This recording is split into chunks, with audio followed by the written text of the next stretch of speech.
मैंने ट्विटर पे आज एक ट्वीट पढ़ा था, कई लोगों ने किया वो ट्वीट। ममता बनर्जी ने बंगाल में सत्ता संभालते ही फिर से वो मुख्यमंत्री की कुर्सी पे विराजमान हो गई हैं।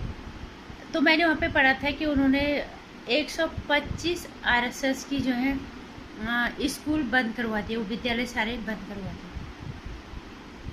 तो मोदी जी को कहना चाहेंगे कि इसको पावर कहते हैं, और जो आप दिखा रहे हो इसे बहुत ही ज़्यादा कमज़ोरी कहेंगे, या आपकी कोई ऐसी मजबूरी है जिसकी वजह से आप आँख कान नाक बंद करके बैठे हुए हो। नमस्कार हिंदुस्तान, स्वागत है आपका मेरे चैनल नंदिनी जी में। मैं हूँ नंदिनी। कैसे हो आप लोग? ध्यान रखिएगा अपना कोरोना से, और इस देश की गंदी होती राजनीति से, और इस देश में बढ़ती हुई अमानवीयता से अपने आप को खुद बचाओ। कोई आपको बचाने नहीं आएगा। भरोसा किस पे करते हो? नेता कैसे हो गए ये आपने देख ही लिया। चुनाव तक जिन नेताओं ने इस्तेमाल किया बंगाल की जनता को, बाद में उन्हें मरने के लिए छोड़ दिया। इतने बुरे हाल उनके कर दिए, वो घर छोड़ने के लिए मजबूर हो गए। सुरक्षा जो बीएसएफ के जवान हैं वो तक अपनी सुरक्षा की गुहार लगा रहे केंद्र सरकार से। तो आप सोचो वहाँ पे क्या स्थिति हो सकती है। और अगर वो सुरक्षित नहीं है तो एक आम नागरिक कहाँ सुरक्षित होगा। नेताओं के ये हाल हैं। और बात करेंगे जो राजनीतिक जो पार्टियां हैं, ये अलग अलग कौन किस पार्टी को आप कहोगे कि ये हमारे साथ खड़ी हो जाएगी? कोई नहीं खड़ी होने वाली। सिर्फ और सिर्फ आपको इस्तेमाल करेंगे और कुछ नहीं होगा। इसलिए आपको खुद से संभलना होगा। भाजपा के पे भरोसा अब बिल्कुल नहीं रहा। अब कोई चौथा विकल्प ढूंढो, इसके अलावा और कोई रास्ता हमारे पास नहीं है। भरोसा निश्चित रूप से हम कह सकते थे कि जब हम पे कांग्रेस पे हमारा भरोसा उठ गया था तो हम भारतीय जनता पार्टी को लाए। कांग्रेस ने सिर्फ भ्रष्टाचार ही नहीं किया, बहुत सारी गलत चीज़ें ही नहीं की, बल्कि कांग्रेस ने हिंदुत्व को, सनातन को हाशिए पे धकेल दिया था बुरी तरह से। हिंदू के देश में हिंदू धर्म अजनबी होता चला जा रहा था। हालांकि मैं बार बार कहती हूँ सनातन को खत्म करने की ताकत किसी की नहीं है, क्योंकि सनातन अजर अमर है। लेकिन जब गंदी धूल जम जाती है, गंदी लोगों की सोच यहाँ ज़्यादा हावी हो जाएगी, जयचंदू की औलाद हो जाएगी, हिंदुत्व दोगले तरह के हिंदू हो जाएंगे, तो निश्चित तौर पर सनातन हाशिए पे चला जाएगा और यहाँ सनातन फिर कमज़ोर पड़ जाएगा। इसलिए हम बीजेपी को लेके आए थे, क्योंकि बीजेपी विकास के साथ साथ हमारे धर्म की भी रक्षा करेगी। जो कि अब हमें दिख रहा है कि भारतीय जनता पार्टी सिर्फ हमारा इस्तेमाल कर रही है और सिर्फ हम लोगों की भावनाओं के साथ खिलवाड़ कर रही है। ये कई चीज़ों में लगा है, सिर्फ एक ही बात में नहीं लगा।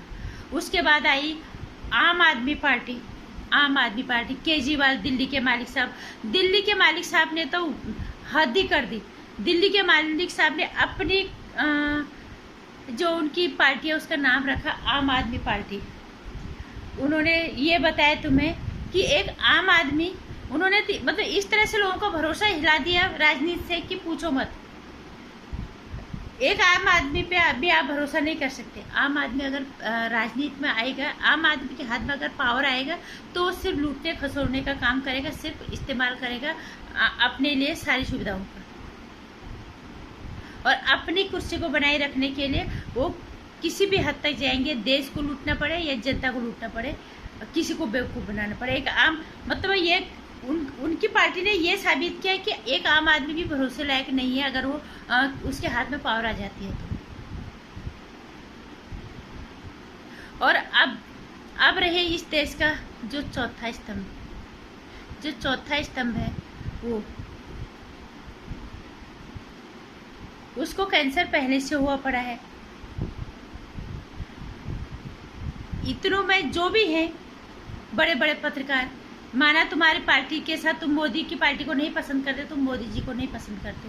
बंगाल की जनता ने आपका क्या बिगाड़ा? क्या वहाँ पे रवीश कुमार ने तो पहले प्राइम टाइम किया नहीं होगा। अगर किया भी होगा तो निश्चित रूप से सिर्फ और सिर्फ मोदी सरकार को इसके लिए दोषी ठहराया होगा। मैं उस घटिया शो कभी नहीं देखती, लेकिन जब भी मैं कुछ झलकियाँ देखती हूँ तो इसी तरह की मैं उसका प्राइम टाइम देख पाती हूँ, इसी तरह से कि कुछ उल्टा ही बोल रहा होता है। कोई सकारात्मक बात नहीं होती,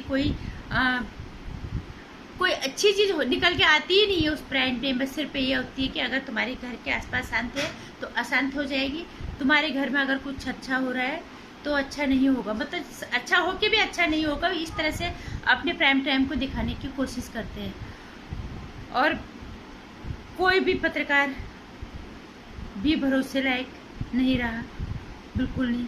इसलिए अब आम जनता को, आम आदमी को खुद सोचना पड़ेगा कोई चौथा विकल्प जो हमें खुद मजबूती दे। कानून इन्हीं सरकारों की कठपुतली बनी हुई रहती है। कानून क्या है, जो ये बोलेंगे वो करता है। कहीं भी पुलिस स्टेशन पर चले जाओ, आपकी कोई शिकायत नहीं होगी। अगर ये रिश्वत खाते हैं तो ये नीचे से ऊपर तक जाएगी। न तो कानून, न पत्रकारिता, न नेता, कोई भी एक आम जनता की सुरक्षा के लिए नहीं है। कोई एक आम आदमी की न सुनेगा। सिर्फ अपने मतलब के लिए इस्तेमाल करते हैं आम जनता को, इसके अलावा कुछ नहीं है। इसलिए मैंने पढ़ा भी था कल कि आप चौथा विकल्प ढूंढो।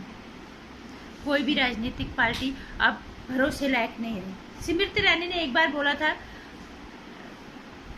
कांग्रेस की सरकार को कि चूड़ियां पहन के बैठो, और यही बात अगर आज हम भारतीय जनता पार्टी को कहें कि तुम चूड़ियां पहन के बैठ जाओ तो इन्हें कैसा लगेगा। पावर क्या होता है ये ममता बनर्जी ने दिखाया है कि पावर क्या होता है। उन्होंने जाते ही आरएसएस के विद्यालय सारे बंद करवा दिए। राष्ट्रीय सेवा संघ की 125 विद्यालय बंद करवा दिए ममता बनर्जी ने, जबकि बिल्कुल गलत है। और मोदी जी सही, वहां पे इतना अत्याचार होने के बावजूद भी अभी खामोश बैठे हुए हैं। एक किस तरह की राजनीति है, एक किस तरह के हमारे देश के लोगों को बेवकूफ बना रहे हो। हमारे सनातनियों के भावनाओं के साथ तुम खिलवाड़ कर रहे हो। ये बेहद ही अफसोसजनक होगी स्थिति में आ गया है। आप समझ नहीं आ रहा। अब क्या कहोगे आप, ममता सही है या मोदी जी सही है, किसको सही कहोगे अब आप। उसने पावर का इस्तेमाल किया, जबकि उसने गलत काम किया। उसने आरएसएस के स्कूल बंद करवाए। शायद उसने इसलिए करवाए क्योंकि शायद उसने वोट ही इसलिए, उसको जीत ही इसलिए मिली हो कि हम आपको ही वोट देंगे और बदले में आप यहाँ पे आरएसएस का जो बढ़ता दबदबा है और जो आरएसएस के पांव यहाँ पर सारे जा रहे हैं वो यहाँ तक ना पहुंचे। नतीजा ये हुआ ममता बनर्जी सत्ता में आते हुए 125 स्वयं सेवक के स्कूल बंद करवा दे। इसको कहते हैं पावर, जबकि बिल्कुल गलत है। और मोदी जी इतना अत्याचार खुलेआम दिख रहा है, मोदी जी और अमित शाह आंख बंद करके, कान बंद करके और मुंह भी बंद करके बैठे हुए हैं। इनको कहेंगे हम अब तुम चूड़ियां पहन लो। जब तुम इस देश में गलत के खिलाफ भी आवाज नहीं उठा रहे, हम तो आपको ये कह ही नहीं रहे कि कुछ गलत करो। हम तो कह रहे जो गलत हो जिनके साथ हो रहा है, क्या गलती की उन कार्यकर्ताओं ने तुम्हारा साथ देके। तुम हारे या जीते अलग चीज है, तुमने उन्हें मरने के लिए छोड़ दिया, तुम्हारी आवाज तक नहीं निकल रही।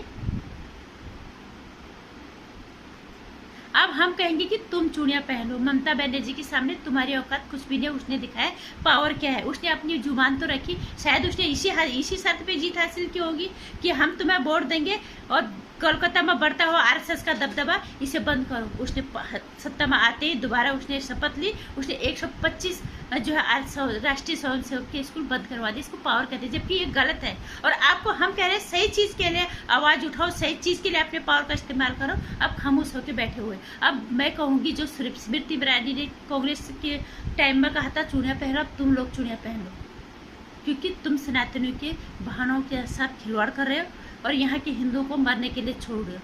क्योंकि हम तुम्हें सत्ता में सिर्फ इसलिए लाए क्योंकि हमारा धर्म हमें सर्वोपरि हमारे देश भी चाहिए। हमारे देश के विकास के साथ साथ हमारा धर्म हमें हाशिए पे जाते हुए नहीं दिखना चाहिए था।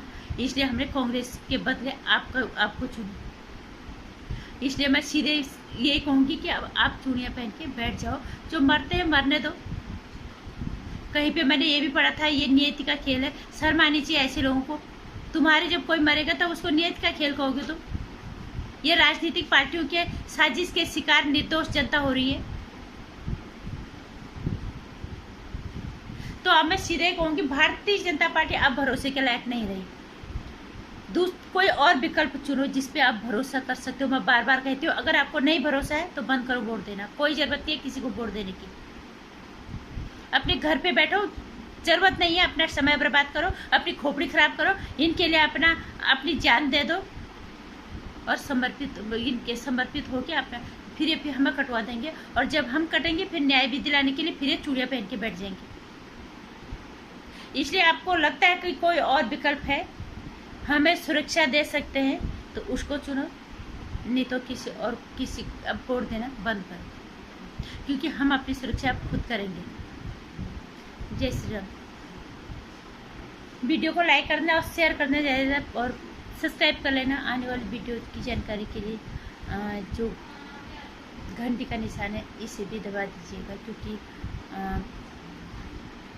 मेरी वीडियोस कुछ जिस तरह से मैं डाल रही हूँ, मैं सिर्फ लोगों को जगाना चाहती हूँ। मेरा मतलब सिर्फ यही है कि कोई आम आदमी जागे, क्योंकि राजनेताओं ने अंधेर नगरी कर दिया।